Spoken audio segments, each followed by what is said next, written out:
It's here, Simply Cards and Papercraft magazine. Now this is issue 204, and you can kind of tell by the front of the magazine that this is going to be one with lots of flowers. And in addition to that magazine, you're also going to get a stencil, and the stencil has a jar there and then lots of foliage. And then there's also 20 stamps, and not only stamps with flowers and foliage, but also stamps with messages. That's really nice. Also, there are 16 double-sided papers, and I'll show you them. You're going to get 2 of each one. And again, the flowers and the foliage are prominent, and pretty how they match, isn't it?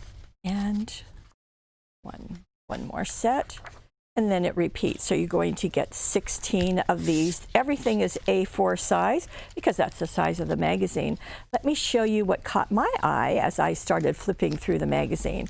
Here we have step-by-steps using that stencil and completely just using the stencil. So doing the jar as well as the foliage and flowers. I didn't really forget your birthday. I just forgot to let you know that I remembered. I don't know about you, but that would come in very handy. So you can see using it all the way around, using it in panels. Here are some other ways of using them, just lovely.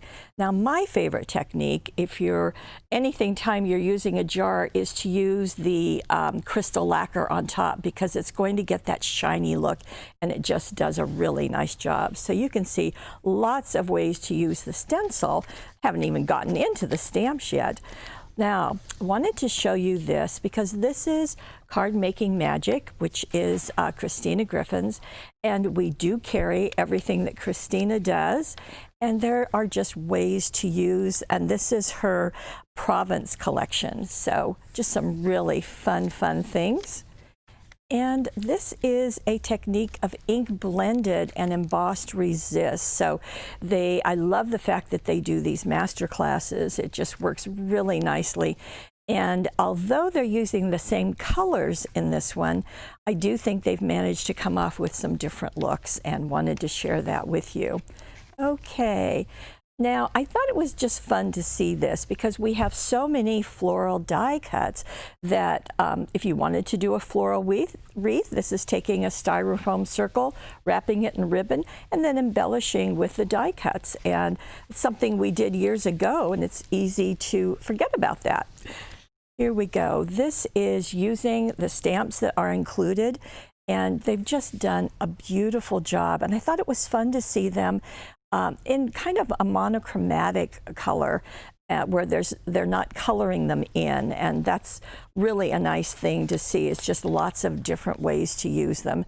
Here are more using the shimmer shakers, and I thought this was really pretty. So just a lot of good ideas, which is what we expect. Now this is a technique, so it's called bridging the gap.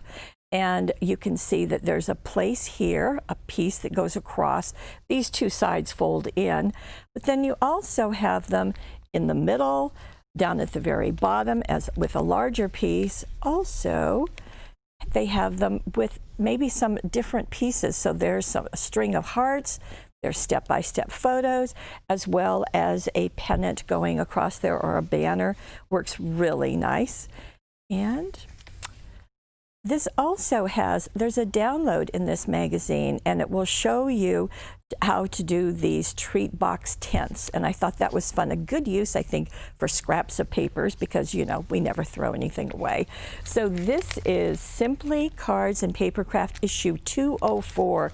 Some beautiful things are included, and we're delighted that they are exclusively here at paperwishes.com.